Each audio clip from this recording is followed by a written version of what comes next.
Yes, bwana, katika tetesi nyingi ambazo zimeendelea kwenye mitandao ya kijamii zikimhusisha Gilbert, fundi wa mpira ama Tudo Master, ambaye anatua kukipiga katika klabu ya Yanga.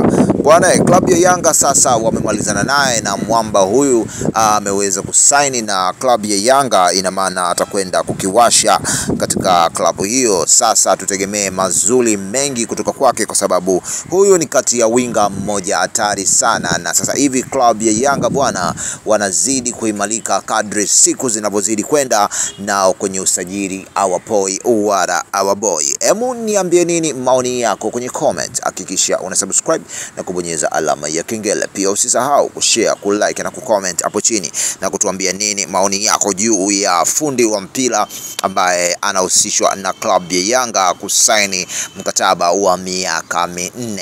Hemu niambie nini maoni yako kwenye comment.